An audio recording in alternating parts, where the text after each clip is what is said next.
Welcome back to the Sheila Tells Experience, a channel for advice for your life.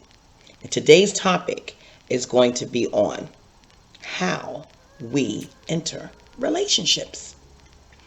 And the two different relationships that I'm going to talk about, let's say three. I'm going to talk about three different relationships. The first one is going to be with your friend, a friend. You can have a relationship with your friends, right?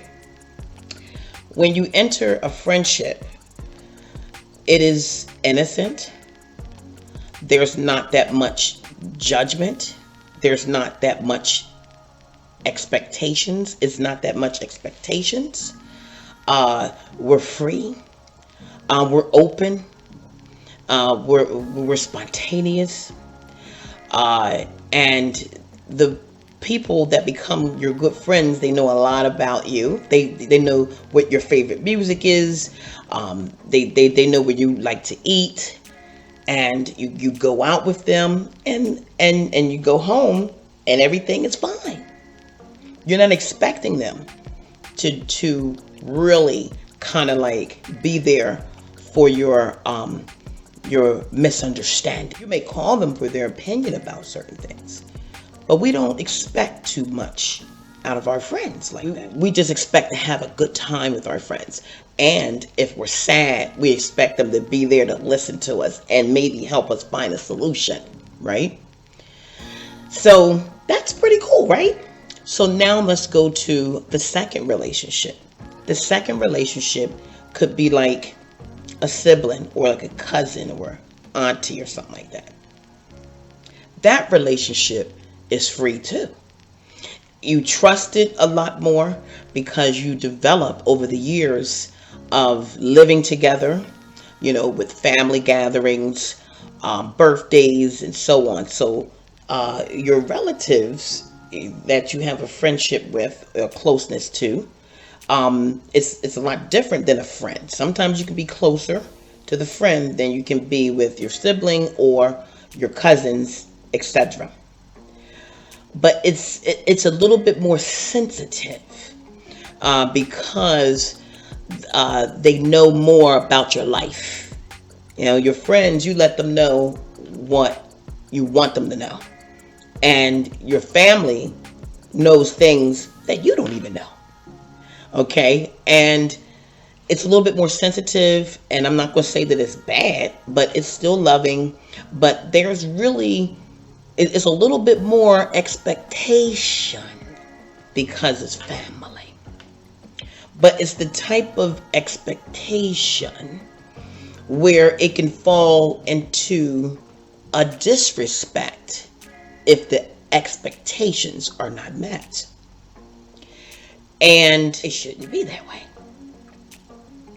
But it gets a little sensitive when it's time for change or when a problem occurs. Now, the third relationship that I'm going to talk about is a significant other, a spouse or a mate, a boyfriend, a girlfriend relationship. Now, when that relationship starts, there's a lot of expectations.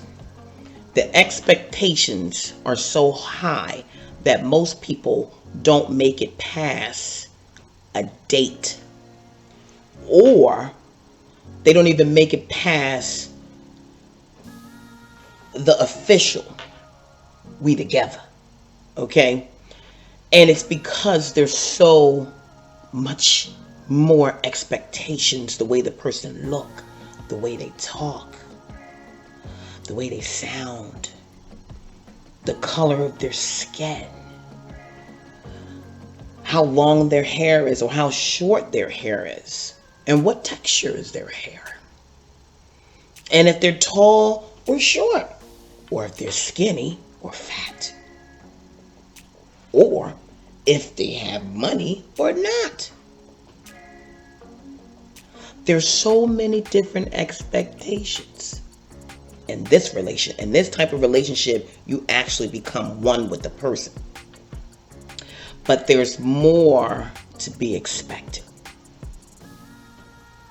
And I believe that if we can leave out some things that we expect, now we know that we want to bring something to the table. But everything doesn't have to be material things and money. But at the same time, it has to be something. It has to be something. So most of the time, it is finances. Okay? And from the time that I've grown up and what I've known throughout the years, women are receivers and men are givers. So when a woman is not receiving enough, she feels inadequate. It's a chance that she can feel inadequate about the whole thing, the situation, the relationship. And when the man is not able to give, he feels inadequate.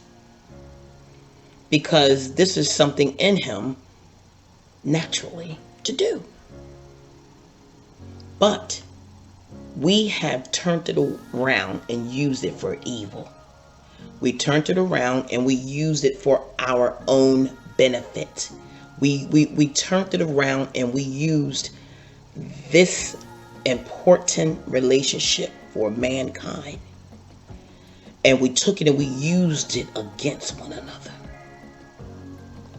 And now it's kind of flipped upside down. There's not enough progress in a lot of ways. We actually flipped what is naturally to playing with it or not being serious about it or having respect.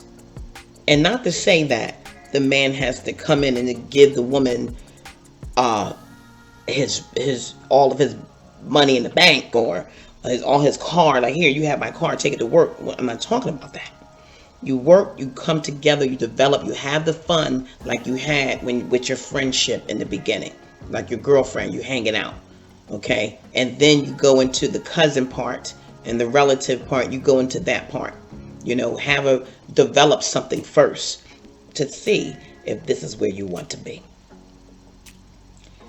Okay, so there is steps. When you cook, there's steps. If you want to fry an egg, the chicken has to make the egg first, right? Then you have to crack the egg open. Depending on how you want to fix it, you still need heat or fire. Then you need something to cook it in. A pan. You might even have to add a little bit of oil or a little butter to the pan. Then you need something to flip it or to stir it. Then you need something to put it on. So everything has steps. And we miss it by disrespecting one another and going about things the wrong way. So I'm here to make you think and to open up your mind to think about your life, because your life is important. Your choices, your actions is and will be important towards your future. So why not think about things before you react? Think about, am I looking at this the right way? But this is how we enter relationships. There's a lot of details I can get into from my experience, what I know and what I believe in is facts. Now, it could be, you can still do things a little different, and some people can go about stuff a little different. We have different situations. That's fine. But I want people to look at it in another kind of way so that life and what you do can turn out better for you. If I can put this information out here and it can help someone, that's what I'm going to do. So make sure when you're looking at these relationships that you're really looking at them to be treated fairly and decent. And what makes the difference is the significant other, you become one with that person. So of course, it's going to be something that you're going to have to offer of yourself. You're going to have to give of yourself a lot more. That's fine. But at the same time, you still should have the innocence of when you have a friend and when you are with your relatives, when you are with your significant other or looking to find a significant other. If that significant other that you meet, if a potential significant other is not comfortable enough for you to feel like they're family or a friend, then it's a possibility that you need to double check it and dismiss it, because you want to be their friend. You want to feel like family because you can create a family. So if you don't feel safe, then you could be setting yourself up for a big disappointment. Sometimes some people can act in a way that they're close to you when it comes down to the significant other, because there's certain benefits that people like a lot. I'm not going to speak on that. But if that person is not acting like your friend, and that person doesn't feel like they're close to you like your relative, double check it. Check it out. And if it does not work in those areas, you may be looking towards a great disappointment. If it feels like it's family and the significant other and a friendship, oh my God, go for it. But if you're uncomfortable, don't be uncomfortable to leave. Or set yourself back and check out your mindset and see how fair you're being with the situation, and then go from there. But this is how a lot of us enter into relationships. And it's because the respect is gone. There's too much exposure to everything, especially women. When we expose ourselves like that, like we expose ourselves too much, it's bad enough that we wear pants to show our figures and shapes and walk around, but now people are just showing everything. So now we're pushing away opportunities to be in love. Now the opportunities for love gets pushed further and further away. So if we can be better with how we treat ourselves, then better will find us. So thank you for tuning in and watching the Sheila Taylor's Experience, and I'll see you next time.